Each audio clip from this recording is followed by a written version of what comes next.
Long ago, when the world was young, the goanna lizard lived on the shore, below the cliff that was high. He would climb the steps up that cliff to a small house where he lived on his own.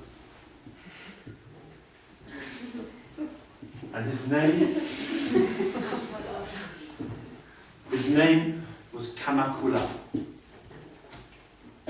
And Kamakula, he had a friend, and his friend's name was Lelegawa, a crocodile. And they were best of friends. They had lived together all their lives from when they were young, sunning themselves on the shore, sometimes swimming in the waves as they crashed blue upon the sand. But one day, washed onto the shore, came Wagigi, the most beautiful conch. And both Lelegawa and Kamakula admired her beauty. They remained there together, but the two friends did not speak of their feelings for Wagigi. Both of them were lost to her. Wagigi, she called the people when there was danger. She called the people for times of gathering.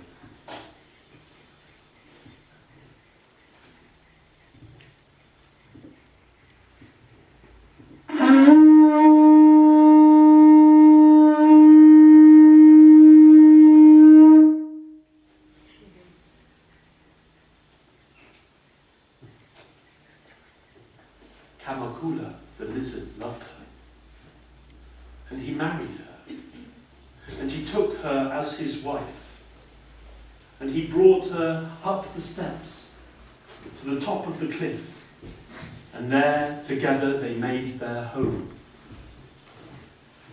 But down on the shore, Lelegawa, the crocodile, was full of jealousy. How could his friend have taken Wagigi for himself? Time passed, and Kamakula and Wagigi had many young, and there they lived at the top of the cliff. But sometimes they would come and they would take the sun, and Lelegawa, the crocodile, would sit there silent. But one day he could bear it no longer. So full of anger and jealousy and hatred for his friend was he, that he waited until Kamakula slept upon the shore. And then he began to climb the cliff. But it is not easy for a crocodile to climb a cliff. He tried to go up the steps, but with his forearms and his legs, he pushed the earth aside, and the steps were broken as he scrabbled higher and higher, exhausting himself. He almost slipped down to the bottom, except he could hear Wagigi calling above. And then suddenly, with renewed strength, he came over the cliff, and he seized Wagigi, and he put his thumb across her mouth. And he brought her down from the cliff and into the sea. And Lelegawa crocodile swam deep, deep under the waves to the deepest part of the ocean.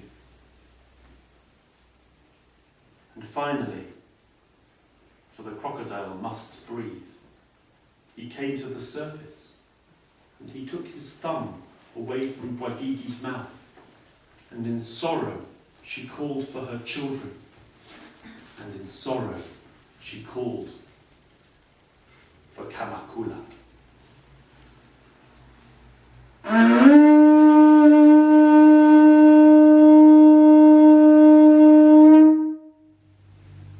Kamakula, the goanna lizard, he awoke, sound was coming from the top of the cliff. And he tried to climb the cliff to his children, to his wife, but the steps were broken, and he could not climb to the top. And then he listened again, and heard the sound of Bwagigi calling from far across the waves. And he looked, and there she was, but too far. For Kamakula can only swim a short distance. And there Bwagigi remained, in the deepest part of the ocean. And there Kamakula remained, upon the shore, never to meet. And Lelegawa, why, everybody feared Lelegawa. Sometimes he came to the shore, but everyone made their way away. Everybody fears Lelegawa for his hatred and his jealousy and his cruelty. But sometimes Bwagigi is found and brought by the people of Papua New Guinea, and she is honoured, and they use her to call for gatherings and for warnings against danger. And they love Kamakula, the goanna lizard. For every year he sheds his skin. And when he sheds his skin, they take that skin and they make the kundu drum. And they make the mark of Kamakula on the side. And they dance.